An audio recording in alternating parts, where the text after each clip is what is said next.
سنتوں کو مذاق سمجھ رہے ہیں. سنتوں کا انکار کرنا فیشن بن چکا ہے آج کل. معلوم, ارے یہ حدیث تو میرے پلے نہیں پڑ رہی بھائی, سمجھ میں نہیں آ رہی, رد. ارے یہ حدیث تو مجھے سمجھ میں نہیں آ رہی, رد. ارے یہ حدیث تو اس کے خلاف دکھ رہی مجھے, رد. ارے یہ حدیث میں تو فلاں, رد. مطلب تمہاری عقلیں جانچیں گی اب سنت کو. سنت کا انکار کیا پوری زندگی, من مانی زندگی گزاری, تو پھر کیا وہ یہ کہہ سکیں گا میرے نبی محمد صلی اللہ علیہ وسلم ہے؟ یاد رکھیے, جو نبی اکرم صلی اللہ علیہ وسلم کی محبت کرتا ہے, محبت کا تقاضا اطاعت اور فرمانبرداری ہی یاد رکھیے. اس لیے کہ آپ صلی اللہ علیہ وسلم نے فرمایا کہ جس نے میری سنت سے محبت کی اس نے مجھ سے محبت کی. من احب سنتی فمن احبنی, اس نے مجھ سے محبت کی. ومن احبنی کان معی فی الجنہ, اور جس نے مجھ سے محبت کی میرے ساتھ جنت میں ہوگا. نبی اکرم صلی اللہ علیہ وسلم کی سنتوں سے محبت کرنا ہے اور اپنی زندگی کو سنتوں کے مطابق ڈھالنا ہے. پھر چاہے میرا سماج اور معاشرہ کچھ بھی بکے میرے بارے میں تو ایسی زندگی جوں گا. یہی صحابہ کا طرز تھا, یہی ان کا طریقہ تھا, اسی پہ زندگی گزاری. اور ایک ایک سنت تو کیسے مانتے تھے, بہت بڑا واقعہ سنانے کا وقت نہیں ہے. ایک واقعہ سنا تو عبداللہ ابن عمر رضی اللہ عنہما سفر کو نکلتے, حج کو سفر کو جاتے ہیں, ایک مقام پہ اونٹ روکتے ہیں. دوسرے تابعین سوچتے ہیں چونکہ جو ان کے ساتھ تھے سیکھنا چاہتے تھے, کیوں تو انہوں نے اللہ کے رسول صلی اللہ علیہ وسلم کے ساتھ حج کیا تھا کہ کیا کیا حج میں ہوتا ہے. لوگوں کو لگا شاید عبداللہ اب نماز عصر پڑھیں گے. سب اترے, عبداللہ ابن عمر رضی اللہ عنہما ایک مقام پہ گئے, وہاں جا کر ایسے بیٹھے جیسے استنجا پیشاب کرنے کو بیٹھتا ہے, وہاں استنجا کے لیے بیٹھے. بیٹھ کر اٹھے, لوگوں نے کہا کہ ہم یہاں وضو کر کے نماز نہیں پڑھیں گے, اور آپ نے تو پیشاب بھی نہیں کیا, بس بیٹھ کے آ گئے. تو کہا نہیں, نہ ہم نماز پڑھیں گے نہ ہی اثر کریں گے. تو نبی اکرم صلی اللہ علیہ وسلم, کیونکہ اثر تو اس مقام پہ پڑی, تو کہا پھر یہاں کیوں رکے ہو؟ تو کہا نبی اکرم صلی اللہ علیہ وسلم کے ساتھ میں حج کے سفر پہ تھا, آپ صلی اللہ علیہ وسلم یہاں استنجا فارغ ہوئے تھے, مجھے آیا تو نہیں تھا, پھر بھی میں بیٹھنا پسند کرتا ہوں یہاں. کیسی اتباع ہے, یہ ہے محبت, یہ ہے اطاعت. کہ نہیں سمجھ میں آ رہا ہم کو کیوں نبی نے کیا, بس کیا ہم کر رہے ہیں اس کو, یہ محبت ہے. یہ تھا ان کا عمل, سنتوں سے یہ محبت تھی. یاد رکھیے آج ہمارا کیا حال ہے, سنت تو ہے نا, چلتا ہے, سنت تو ہے نا, دیکھا جائے گا. ارے بھائی سنت ہی ہے نا, فرض تھوڑی ہے. یہ حال ہم نے بنا دیا ہے. تو کیا ایسا شخص یہ کہہ سکے گا ہاں میرے نبی محمد؟ نہیں کہہ سکیں گا. یہ وہی کہیں گا جس کی زندگی عین سنت پر گزری ہو, یا کم از کم گزار نہ سکا ہو تو تڑپ رکھتا تھا شدید کہ اللہ موقع ملے تو میں گزاروں. چونکہ دنیا کے ایسے کئی علاقے ہیں جہاں سنت عمل کرنا مشکل ہی نہیں, ناممکن ہوتا ہے. تڑپ رکھا تھا اس نے کم از کم. تیسرا سوال کتنا آسان, ما دینوں کا, تیرا دین کیا ہے؟ میرا دین اسلام ہے. کس کو نہیں پتا, کس کو نہیں پتا مجمع میں سے؟ سب کو پتا ہے, لیکن یہ جواب اسی کے منہ سے نکلے گا جس کی زندگی اسلام کے مطابق تھی, جس کا پیدا ہونا اسلام کے مطابق تھا, جس کی شادی اسلام کے مطابق تھی, جس کا مرنا اسلام کے مطابق تھا, جس کا اٹھنا اور بیٹھنا اور کھانا اور پینا سارے اعمال اسلام کے مطابق تھے, جس کی شرم حیا لباس سارا اسلام کے مطابق تھا. یہاں تو پوری زندگی منمانی, شادی اپنے ڈھنگ سے, میت اپنے ڈھنگ سے, پیدائشی اپنے ڈھنگ سے منمانی کرتے ہیں. اسلام تو تب آتا ہے جب جھگڑے کی بات آتی ہے نا. اسلام تو تب آتا ہے جب طلاق کی بات آتی ہے. شادی تو منمانے ڈھنگ سے ہوتی ہے, طلاق ہی سنت کے مطابق ہوتی ہے.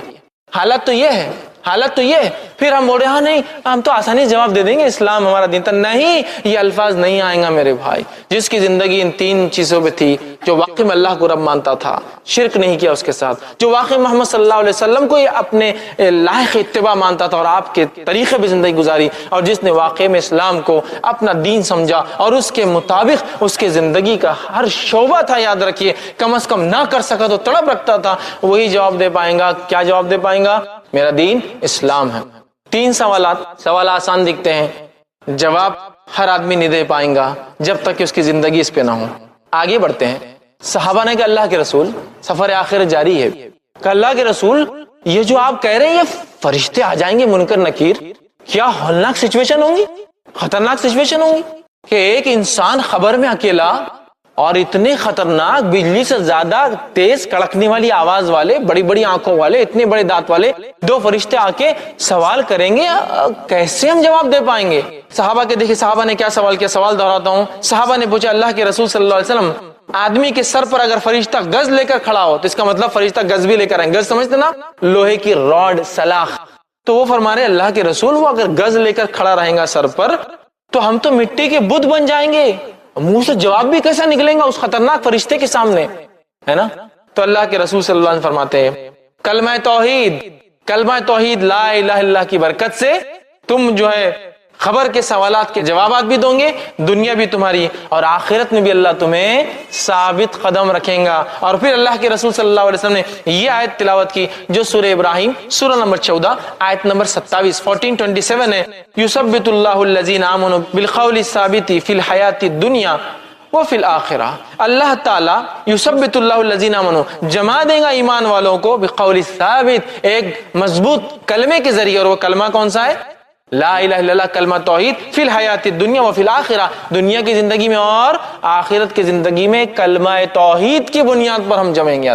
تو دنیا میں بھی اگر ہمیں قدم جمانا اپنے کلمہ توحید اور اس کی برکتیں ہوں گی جس کی وجہ سے ہوں گا، اور آخرت کا تو معاملہ کلمہ توحید ہی ہے، لا الہ الا اللہ ہے۔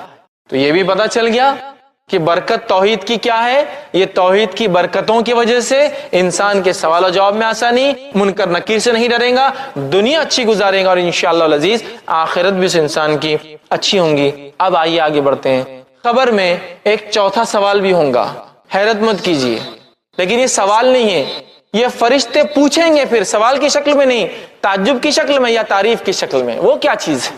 اس کے تعلق سے ابو داؤد اور بخاری کی روایت آتی۔ ابو داؤد کی روایت میں ہے، نبی اکرم صلی اللہ علیہ وسلم فرماتے ہیں جب بندہ 3 سوالات کے جواب دے دے گا، مطلب یہ نیک انسان تھا، رائٹ آنسرز دے دیں گا، تو فرشتے اس سے پوچھیں گے اور سوال کریں گے ما یدریک، تجھے ہمارے سوالات کے جواب کیسے آئے؟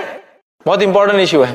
اگر جو لوگ اسٹوڈنٹس ہیں، اسکول کالج جاتے ایگزامز دیتے ہیں، وہ اس بات کو سمجھ سکتے ہیں کہ وائیو میں اگر کوئی کوشچن آنے والا ہے اور وہ کوشچن کا آنسر کہاں ملتا ہے اگر پتہ چل جائے تو کتنی بڑی بات ہوگی نا، وہی بات ہو رہی ہے۔ فرشتے پوچھیں گے پتہ کیسے چلا آپ کو یہ 3 سوالات کے یہ 3 جواب ہے؟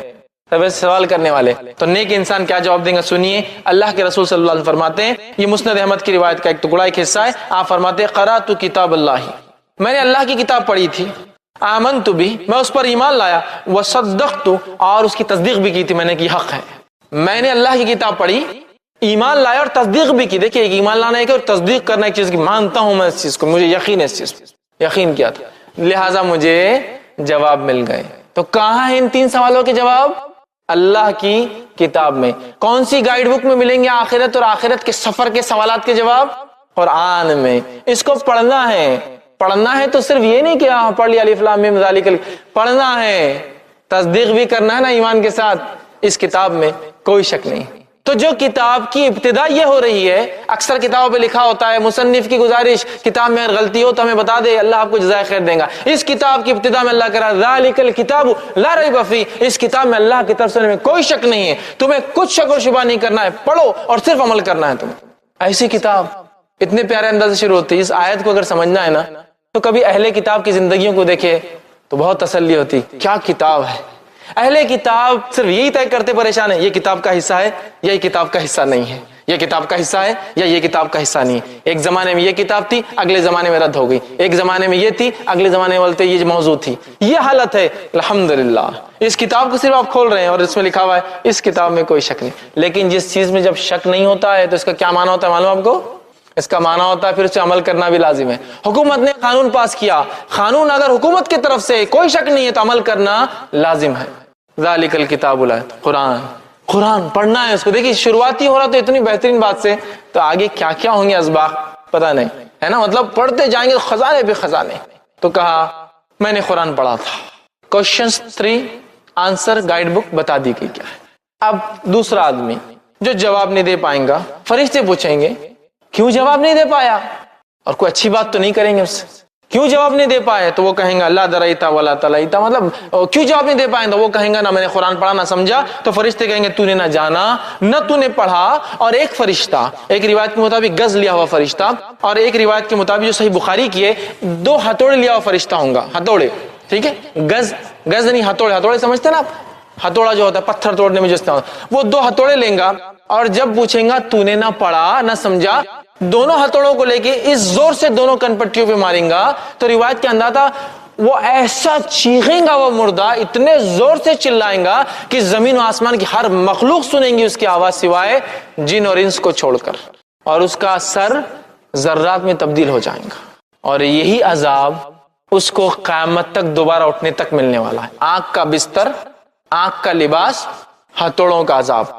ایک روایت میں گز کے ہے، گز، وہ گز لے کے کھڑا ہوں گا، اور گز لے کے کھڑا ہوں گا اور اس زور سے ماریں گا، اور یہ گز والے فرشتے اور ہتھوڑے والے فرشتوں کی دونوں کی خصوصیت یہ دونوں اندھے اور بہرے ہیں، سنتے بھی نہیں ہیں، دیکھتے بھی نہیں ہیں، چاند ذرہ برابر بھی نہیں ہے کہ کچھ وہ کر سکے، نہ سنتے ہیں نہ دیکھتے ہیں کیا ہو رہا ہے، لیکن مارتے ہیں۔ اگر دونوں روایتوں کو ملا لیا جائے تو معنی یہ ہوا ایک فرشتہ کن پٹیوں پہ مارتا ہے ہتھوڑے سے، اور ایک فرشتہ پیچھے سے کھڑے ہو کر سر پہ مارتا ہے گز، دونوں روایتوں کو ملاتی ماں۔ تو اس گز کے تعلق سے آپ نے فرمایا جب وہ گز اٹھاتا ہے اور مارتا ہے اس کے سر پر، چونکہ سفر آخرت کی تیاری نہیں کر کے آیا تھا، تو وہ گز جب سر پہ پڑتا ہے تو اس کا سر ذرات میں تبدیل ہو جاتا ہے۔ اور آپ صلی اللہ علیہ وسلم نے فرمایا کیا تم جانتے ہو یہ گز کے بارے میں کیسی گز ہے وہ جو لوہے کی سلاخ ہے؟ صحابہ نے کہا آپ بتائیے کیسی ہے؟ تو کہا یہ گز ایسی ہے کہ اگر ایک بڑے پہاڑ پر مار دی جائے تو ایک وار سے پورا پہاڑ ذرات، ذرات سمجھتے ہیں نا، ذرات ان پارٹیکلز کو کہتے ہیں جن کو بغیر پھونکے کے خود بخود اڑتے رہتے ہیں انوائرمنٹ کے اندر، ایٹماسفیئر میں، ذرات میں تبدیل ہو جائیں گا۔ اور پھر آپ نے فرمایا یہ گز کتنی وزنی بتاؤں؟ اتنی وزنی ہے کہ سارے انس آدم علیہ السلام سے لے کر آخری بچہ جو پیدا ہوں گا، اور سارے جن ابلیس سے لے کر آخری جو جن ہوں گا، سب بھی اگر جمع ہو جائے اور اس گز کو ہلانا چاہے تو ہلا بھی نہیں سکتے ہیں، اتنا ویٹ ہوگا اس ایک گز کا۔ تو کن پٹی پہ ہتھوڑے، سر پہ گز مارا جائیں گا۔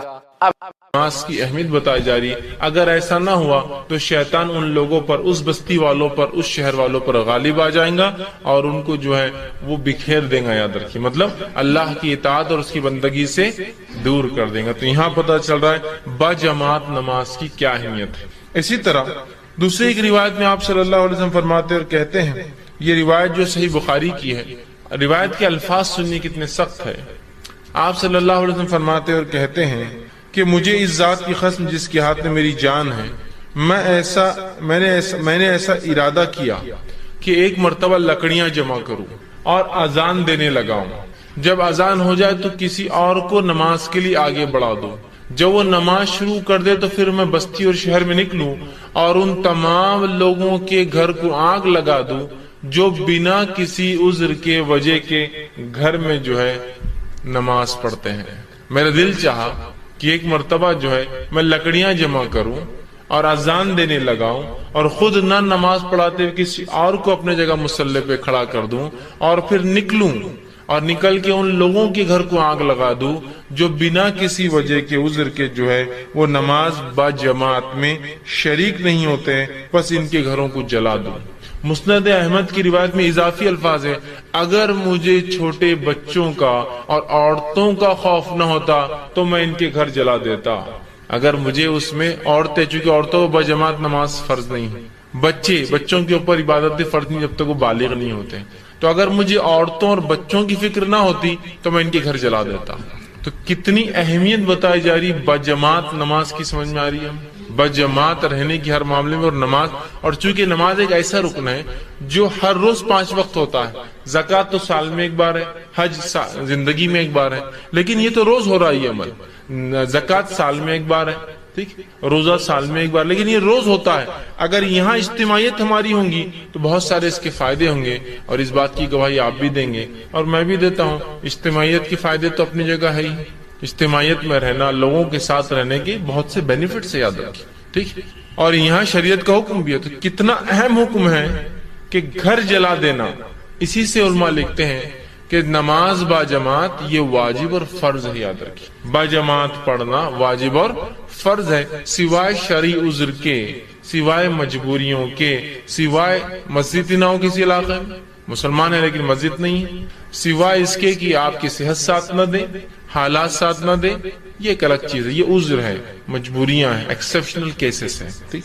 اسی طرح آپ صلی اللہ علیہ وسلم فرماتے اور کہتے ہیں، ایک نابینا صحابی جن کا نام ام مکتوم آتا ہے، صحیح مسلم کی روایت ہے، ام مکتوم، وہ آئے اور کہا اللہ کے رسول صلی اللہ علیہ وسلم، میں ایک نابینا انسان ہوں، یہ نابینا تھے، اندھے تھے، میں ایک نابینا انسان ہوں اور مسجد آنا میرے لیے مشکل ہوتا ہے، اس لیے کہ مجھے ہر بار کوئی لے کر آنے والا نہیں ہوتا ہے۔ وہ نابینا تھے اور نابینا انسان کو ظاہر سے چلنے میں بہت تکلیف ہوتی ہے، تو کہا مجھے ہر بار کوئی انسان نہیں ملتا جو مجھے پکڑ کر مسجد تک لا کر چھوڑ دے، تو لہٰذا کیا میں اپنی نمازیں گھر پر پڑھ لوں؟ تو آپ صلی اللہ علیہ وسلم نے کہا ٹھیک، تو اپنی نمازیں گھر پر پڑھ لے۔ جب وہ جانے لگے تو راوی کہتے اللہ کے رسول صلی اللہ علیہ وسلم پلٹے اور کہا کہ میں مکتوم 1 منٹ رکو ذرا ٹھہرو۔ وہ ٹھہر گئے۔ ٹھہرنے کے بعد ان سے کہا کیا تمہیں اذان کی آواز سنائی دیتی؟ تو کہا اللہ کے رسول صلی اللہ علیہ وسلم ہاں مجھے اذان کی آواز سنائی دیتی ہے۔ تو کہا اگر اذان کی آواز سنائی دیتی ہے تو پھر میں تمہیں حکم نہیں دے سکتا ہوں گھر پر نماز پڑھنے کا، تم کو مسجد آنا ہی پڑے گا۔ اگر اذان کی آواز آتی ہے تو میں تمہیں حکم نہیں دے سکتا ہوں گھر میں پڑھنے کا، تمہیں مسجد آنا پڑے گا۔ تو اندازہ لگائیے نماز با جماعت کی کیا اہمیت ہے کہ ایک نابینا بھی اس سے ایکسیپشنل نہیں، جس کو کتنا بڑا عذر ہوتا ہے دکھتا ہی نہیں۔ تو کہ اگر اذان کی آواز آتی ہے تو کسی نہ کسی کے ساتھ تم کو آنا پڑے گا، میں تم کو چھوٹ نہیں دے سکتا ہوں اس کی۔ ایک آدمی کو ایکسیپشنلی چھوٹ دیتے آپ سب کے لیے ہو جاتی ہے نا۔ اذان کی اگر آواز آتی ہے تو اسی سے علماء یہ مسئلہ اخذ کرتے ہیں کہ کہیں مسجد اتنی دور ہو، سواری کا انتظام نہ ہو اور اذان کی آواز بھی نہ آتی اور اذان کی آواز بھی نہ آتی ہو تو بہرحال وہ آدمی پھر مجبور ہے۔ اگر وہ جماعت سے نہ پڑھ سکے تو الگ بات ہے، کیونکہ اذان نہیں آ رہی، مطلب مسجد بہت دور ہے کہ اذان کیا اسے سنائی نہیں دیتی، ورنہ اگر سنائی دیتی ہے تو جانا پڑے گا، نابینا کو بھی جانا پڑے گا۔ اب آج دیکھیے مسجد ہم سے جو ہے 10 میٹر کی دوری پہ بھی نہیں، 100 قدم کی دوری پر بھی نہیں، لیکن تجارت ہے، کسٹمر بہت آتے تو یہاں جلدی ہو جائیں گے نا، مسجد جانا، سب بندی کرنا، جماعت میں کھڑے ہونا، امام صاحب پھر لمبے لمبے سورے پڑھا دیں گے تو ایک وہ مصیبت نہیں ہو جائیں گی سوار، تو وہ سوروں کو سننا، اس کے بعد آنا تو 15 منٹ تو مار کھا جا رہے اپنے، حالانکہ ہم یہ نہیں سوچ رہے یہ 15 منٹ ہی جمع ہوتے ہیں آخرت کے اعتبار سے۔ تو میں کیا کرتا ہوں، ایک مصلی لے لیتا ہوں، نماز تو نہیں چھوڑا الحمدللہ، لیکن مصلی لے لیتا ہوں اور اندر ہی بچھا لیتا ہوں دکان کے اندر، اور وہیں فوراً جو ہے رکعت باندھی اور فر جلدی سے ختم ہوا، نہ جانے کا وقت لگا نہ آنے کا وقت لگا، نہ امام صاحب کی لمبی لمبی رکعتیں ملی، اور آرام سے جو ہے نماز ہو گئی، اپنا بزنس بھی چالو۔ ایک بھائی کھڑا ہے، دوسرا نماز پڑھ رہا ہے، پھر دوسرا کھڑا ہوتا پہلا پڑھتا ہے، حالانکہ بازو جماعت ہو رہی ہے۔ کس قسم کی سستی اور اہدی پن ہے یاد رکھیے، کس قسم کا، آپ اندازہ لگائیے۔ اور ہر جگہ ہی سستی اور کاہلی نظر آ رہی، چاہے تجارت کو آگے بڑھانے کے لیے، چاہے معاملات میں جو ہے آگے بڑھنے کے لیے، ہے نا۔ ایک امپورٹنٹ میٹنگ ہے، میں تو یہ ان کی بات کر رہا ہوں جو نماز پڑھتے ہیں لیکن جماعت سے نہیں پڑھتے، ابھی بے نمازی کی بات نہیں ہو رہی، لہٰذا میں بے نمازی کے نقصانات وہ میں کچھ نہیں رکھوں گا آج انشاءاللہ آپ کے سامنے، وہ میرا عنوان نہیں ہے چونکہ، ورنہ پھر اس میں ایک درس چلا جائے گا کہ نماز کی اہمیت اور بے نمازی کے کیا نقصان ہو سکتے ہیں۔ ہم تو ان کی بات کریں جو نماز پڑھتے ہیں 5 وقت لیکن جماعت سے نہیں پڑھتے، تو ان کے بارے میں کتنی سخت باتیں آ رہی ہیں۔ جو جماعت سے نہیں پڑھتے ان کی بات ہو رہی ہے، نہیں پڑھنے والوں کا تو الگ ہی معاملہ، جو پڑھ رہے ہیں لیکن الگ پڑھتے ہیں تو ان کے گھر جلانے کی بات ہو رہی ہے، سمجھ رہے آپ بات۔ تو تجارت یا معاملات کے لیے بھائی میٹنگ ہے، اس میں جلدی سے ختم ہو جائیں گی میٹنگ، ہاں یہ الگ بات ہے، اتنے لوگ جمع ہوں کہ وہاں جماعت قائم ہو سکتی ہے، اس میٹنگ کی جگہ پر اتنے لوگ جمع ہوں بزنس کے لیے کہ وہاں جماعت قائم ہو سکتی ہے، تو الگ بات ہے پھر کہ ٹیمپرری آپ رکے تو جماعت بنا سکتے ہیں، ہمیشہ کے لیے نہیں ہو سکتا ہے۔ لیکن میں ان کی بات کر رہا ہوں جو پرماننٹلی اپنا جو سلسلہ بنا دیتے ہیں کہ کچھ ہوا کہ بس جماعت کے لیے گھر میں کھڑے ہو گئے، کچھ ہوا کہ بس جماعت کے لیے گھر میں کھڑے ہو گئے، مطلب نماز کے لیے گھر میں کھڑے ہو گئے، انفرادی ہوتا ہے، یا کبھی مسجد نہ جانے کو چرانے کے لیے، حالانکہ 10 قدم پہ مسجد ہے، ایک جماعت اپنی بنا لے تاکہ یہ جماعت جلدی ہوں گی نا، اپنے حساب سے ہوں گی کہ وہ دستر پہ کھانا لگ چکا ہے، اب کہاں مسجد جاتے نماز کے لیے، یہیں پڑھ لیں گے۔ میں ایکسیپشنل کیس کی بات نہیں کر رہا ہوں کہ رمضان میں آپ کسی دعوت میں، جہاں الحمدللہ رمضان میں تو تقریباً لوگ نماز پڑھتے ہی ہیں، جس کی وجہ سے مسجدیں ویسے ہی نہیں پڑتی ہے، تو مسجد والے بھی چاہتے ہیں کہ آپ کہیں پڑھ لے تو اچھا ہوتا ہے نا، مسجدیں نہیں پڑتی ہے ویسے ہی نہیں پڑھ رہی ہے نمازوں میں، عام نمازوں میں تو کوئی خاص دعوت ہو جائے محلے میں تو مسجد تو پیک ہو جاتی ہے، تو ظاہر سی بات ہے وہاں کو بنا لے، وہ تو ایکسیپشنل کیسز ہوتے ہیں۔ لیکن جنرل اس میں ہم ایسا کرتے ہیں، بہت سے لوگ ایک سلسلہ بنا لیتے ہیں کہ بس گھر میں نماز پڑھ لو، بزنس کی جگہ نماز پڑھ لو، چھت پر نماز پڑھ لو، ٹھیک۔ مجبوری الگ چیز ہے کہ میں کالج میں ہوں جہاں سے مسجد نہیں، اذان کی آواز نہیں آتی تو میرے لیے پھر جانا بھی ضروری نہیں، تو وہاں میں جماعت بنا لیتا ہوں یا وہاں میں پڑھ لیتا ہوں مصلی ڈال کے نماز انفرادی، وہ الگ شکلیں ہیں۔ لیکن عام اعتبار سے ہم دیکھتے ہیں لوگ بہت جی چراتے ہیں نماز کے معاملے اور پڑھتے ہیں، اور جب انسان جماعت سے چھوٹ جاتا ہے نا، تو یہ میرا تجربہ اور مشاہدہ ہے، میں نے دیکھا ہوں جن لوگوں نے با جماعت نماز کو چھوڑا، پھر گھروں میں جماعتیں چالو کی، پھر انفرادی چونکہ گھر میں جماعت مینٹین نہیں ہو سکتی کبھی، پھر انفرادی چونکہ لوگ نہیں آنے، انفرادی جماعتیں چالو کی، اس کے بعد ایک زمانہ پھر تاخیر سے نماز پڑھنے لگے، حالانکہ نماز چھوڑنے کی وجہ تھی لوگ اول وقت میں نہیں پڑھتے بلکہ میں گھر میں پڑھا اپنی جماعت میں، پھر تاخیر سے پڑھنے لگے، اور پھر حال یہ ہو گیا کہ نمازوں کو جمع کر کے پڑھنے لگے، اور پھر حال یہ ہو گیا کہ تھوڑے دن بعد بے نمازی بن گئے۔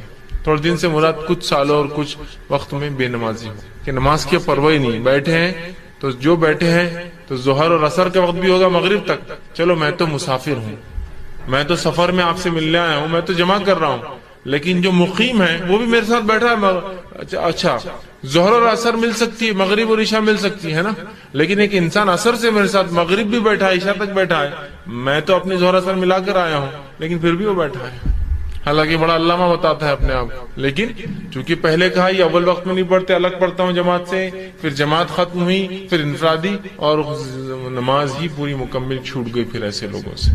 تو بڑی احتیاط کریں، با جماعت نماز کو کبھی معمولی نہ سمجھے، ہر بار کوشش کرے کہ جماعت کے ساتھ پڑھوں۔ اس کی بڑی اہمیت ہے کہ ایک نابینا کو بھی اس سے ایکسیپشن مستثنا نہیں کیا گیا شریعت میں۔ اسی طرح صحیح مسلم کی روایت ہے، عبداللہ ابن مسعود رضی اللہ عنہ فرماتے ہیں، بڑی سخت بات وہ کہتے ہیں، کیا فرماتے سنیے، وہ فرماتے ہیں کہ ہم میں سے کوئی بھی، آپ صلی اللہ علیہ وسلم کے زمانے میں ہم میں سے کوئی بھی جماعت سے پیچھے نہیں رہتا تھا۔ ہم نماز نہیں پڑھنے والوں کی بات نہیں کر رہے ہیں ابھی، پھر سوچ غور سے سنیے آپ، جو پڑھتے تھے لیکن جماعت سے نہیں پڑھتے تھے ان کی بات ہو رہی کتنی سخت۔ ہم میں سے کوئی بھی اللہ کے رسول صلی اللہ علیہ وسلم کے زمانے میں بغیر جماعت کے نماز نہیں پڑھتا تھا، مطلب سب جماعت میں شامل ہوتے تھے سوائے منافق کے، سوائے منافق کے، اور اسی سے وہ کہتے تھے جو با جماعت نماز میں شامل نہ ہو وہ کھلا منافق ہے۔ چھپا منافق تو جماعت سے بھی نماز پڑھنے آتا تھا، کچھ کھلے منافق تھے جو جماعت سے نہیں پڑھتے آپ کے زمانے میں بھی، کچھ چھپے تھے، چھوٹے موٹے منافق آ جاتے تھے ڈر کے، لیکن بڑے بڑے منافقین جو تھے وہ نہیں آتے تھے۔ تو کہا سب آتے تھے سوائے منافق کے، اور جو نہیں آتا تھا ہم سمجھ جاتے تھے یہ منافق ہے، پھر کہتے ہیں سوائے منافق کے اور بیمار کے، لیکن بیمار کو بھی ہم میں سے دو لوگ کاندھے پہ ڈال کے لا کے کھڑے کر دیتے تھے۔ منافق تو آتا ہی نہیں تھا سوائے بیمار کے، مطلب بیمار لوگ نہیں آتے، لیکن بیماروں کو بھی دو لوگ مل کر اٹھا کے لاتے تھے کاندھے پر، لا کے کھڑے کر دیتے تھے، سب کے بیماروں کو بھی لا کر کھڑے کر دیا تھا۔ دیکھیے با جماعت نماز نہ پڑھنے کے تعلق سے کیا بتا رہے صحابہ کی منافقت کی ایک علامت ہے، چونکہ منافق ہی با جماعت نماز میں نہیں آتا ہے۔ دوسرا، بیمار بھی ہوتا تو اٹھا کر لایا جاتا نماز کے لیے۔ آج تو ہماری بیماریوں کا کیا کہنا ہے نا، کیا ہو گیا بھائی آج نماز اپنے جماعت سے نہیں پڑھی، آج میرے کو 3 چھینکیں آ گئی صبح صبح، اور 3 چھینکیں تو بہت زیادہ ہوگی آپ کے لیے، ہے نا، اتنی صحت کہاں دی اللہ نے آپ کو 3 چھینکیں برداشت کر سکے، چوتھی چھینک میں تو ہارٹ اٹیک آ جائے گا آپ کو۔ ٹھیک ہے، اچھا کیا آپ نے آج نماز کو کیا۔ ارے آج آپ با جماعت نماز میں دکھ نہیں رہے 2-4 دن سے، ارے بہت زیادہ بیمار ہونا، کیا بیماری ہے آپ کی؟ وہ ہاتھ میرا روز دکھ رہا۔ اچھا تو آفس بھی نہیں جا رہے؟ نہیں، آفس تو جانا پڑتا نا، مجبوری ہے۔ اچھا پھر آپ اسکول کالج میں؟ نہیں، وہ اس کے بغیر تھوڑی چلتا۔ اچھا پھر آپ دن بھر گھر میں؟ نہیں، صرف نماز کی حد تک نہیں آ رہا ہوں میں، اس لیے کہ وہ پوری تکلیف درد دکھ نماز کے ٹائم ہی ظاہر ہوتا ہے، دینی کوئی کام کے ٹائم ہی ظاہر ہوتا ہے نا۔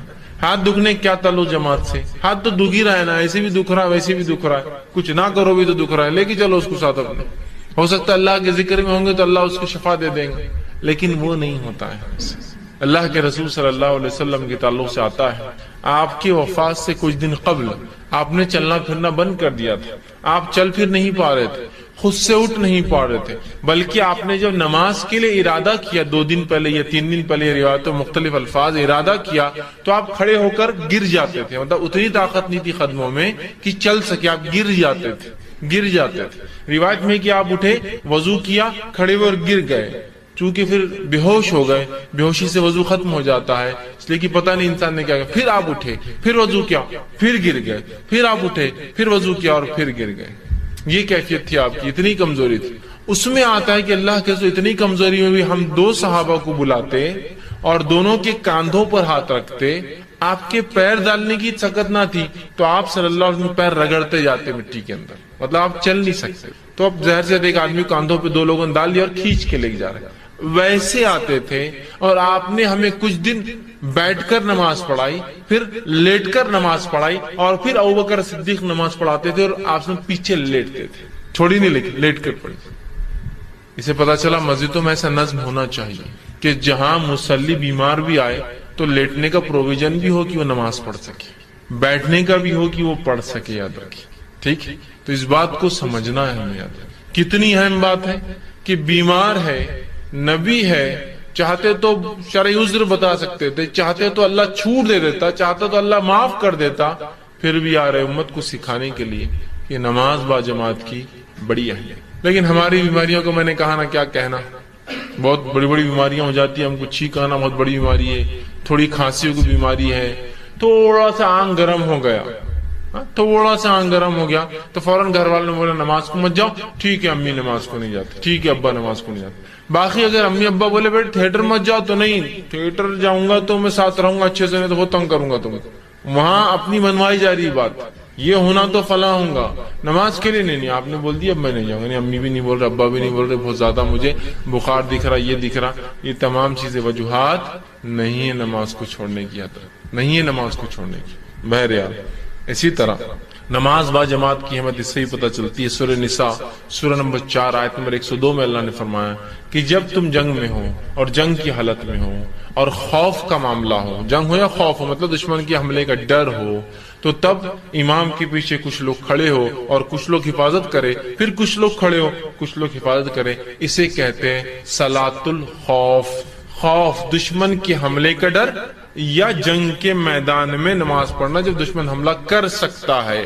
تو تب نماز کا طریقہ یہ کہ ہاف جماعت لڑیں گی جو مسلمانوں کی ہے، آدھی امام کے پیچھے آئیں گی یا جو بھی امام طے کرتا ہے جو بیسٹ پاسبل اسٹریٹجی ہو سکتی ہے پیچھے آئیں گی. ایک شخص نماز وانے اور آپ صلی اللہ علیہ وسلم صلاۃ الخوف پڑھی، آپ نے پڑھ کر بتایا صلاۃ الخوف کیا ہوتی ہے اور کیسے ہوتی ہے. تو امام کھڑے ہوتے، اللہ کے رسول کھڑے ہوئے ایک مرتبہ نماز کے لیے، آدھے صحابہ پیچھے آئے، ٹھیک، آدھے صحابہ پیچھے آئے، اس کے بعد 2 رکعت کے بعد سلام پھیر کر چلے گئے، پھر آدھے اس کے بعد آئے. رسول اللہ کنٹینیو کر رہے اپنے، آپ نے 4 پڑھی، صحابہ نے 2 اور اس کے بعد کی جماعت نے 2 رکعت پڑھ کے اپنے گئے. سمجھ رہا بات؟ تو خوف کا ماحول ہے، دشمن کے حملے کا ڈر ہے.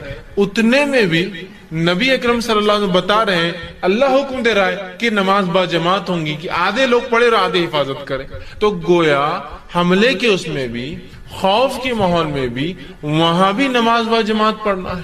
تو اس کی فرضیت سمجھ میں آ رہی ہے. نماز با جماعت کتنی اہم چیز ہے کہ خوف کے ماحول میں بھی جماعت بنانا ہے. دشمن کا ڈر، اور یہ کوئی دشمن کے ڈر کی بات کر رہا ہوں، چوہے بلی کتا آ جانے کا ڈر نہیں کہ آ جائیں گا بکری آ کے یہ کھا لیں گی. دشمن جہاں جان کا ڈر ہے، دشمن آئیں گا اچانک تو کیا آ کے بولیں گا نماز توڑ دو، میں لڑنے آیا تم سے، چلاؤ لڑنے، وہ تو نماز میں آپ کو مارے گا. سمجھ؟ تو وہاں بھی کہا کہ آدھے لوگ حفاظت کے لیے کھڑے ہوں گے، آدھے لوگ نماز پڑھ. صلاۃ الخوف تو اس کا طریقہ پورا قرآن نے بتایا. سورہ نساء آیت نمبر 102 اور اس کے آگے اٹھائیے، پورا طریقہ آپ کو مل جائے گا. معاف کرنا، ہاں 102 آگے پورا طریقہ آپ کو نماز کو مل جائے گا صلاۃ الخوف. اور رسول اکرم صلی اللہ علیہ وسلم پڑھائی، صحابہ بیان کرتے کہ ایسے ایسے مختلف ادوار میں ایسا ایسا ایسا ایسا آپ نے اس نماز کو پڑھایا، لیکن وہ بھی با جماعت. تو آپ دیکھ رہے ہیں جماعت کی کتنی اہمیت، کتنی اہمیت. لیکن ایک وضاحت یہاں ضروری ہے، جماعت کی اہمیت یاد رکھیے بہت ہے، لیکن آپ کو حالات اور ماحول دیکھنا بھی ضروری ہے. ورنہ بہت سے لوگوں کو میں نے دیکھا ہے کہ اپنی با جماعت نماز کو انسانوں کی تکلیف کی وجہ بنا دیتے ہیں. آپ ٹرین میں جا رہے ہیں، ٹرین میں با جماعت نماز نہیں ہو سکتی میرے بھائی. گورنمنٹ نے آپ کے لیے کوئی پروویژن نہیں کر رکھا ہے کہ مسلمان نماز پڑھیں گے تو ٹرین میں جگہ بنائی جائے. اب آپ پورے انسانوں کو بولیں گے رک جاؤ مسلمان آ گئے، اب نماز پڑھنا رہتی ہے ہم کو، اور جماعت سے پڑھیں گے اور کھڑے ہو کے پڑھیں گے ٹرین میں، اور مصلی بچھا دیا جاتا ہے.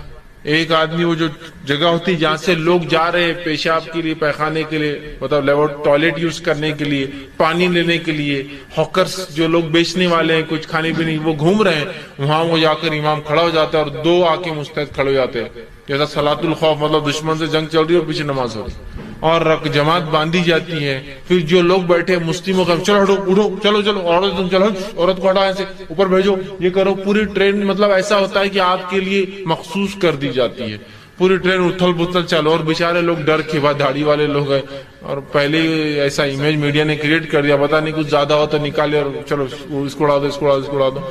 وہ بیچارے ڈر کے فوراً عورتیں اوپر بیٹھ جا رہی، بچے یہ ہو جا رہے ہیں، یہ ہو جا رہے ہیں، اور آپ جماعت سے نماز پڑھ رہے. نہیں، سواری پہ رسول اکرم صلی اللہ علیہ وسلم جماعت سے نماز ثابت نہیں. ہاں سواری میں سہولت ہو, جیسے کہ اگر آپ سعودی عرب جائیے گلف کنٹریز میں تو وہاں ٹرین میں جیسے ہمارے پاس پینٹری کار ہوتا ہے نا, وہاں ٹرین میں ایک مسجد کا ڈبہ ہوتا ہے پورا, کھانے پینے کا ایک ہوتا ہے, آپ دیکھیں کینٹین.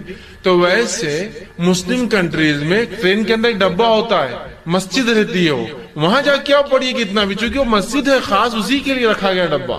یہاں نہیں ہوگا. لیکن یا بس ہے اور بس کو آپ بول دیں کہ بس روک دو, بس ہم سامان ہے, ہم کو جماعت سے نماز پڑھنا ہی پڑتی, اور بیچارے بس کے 40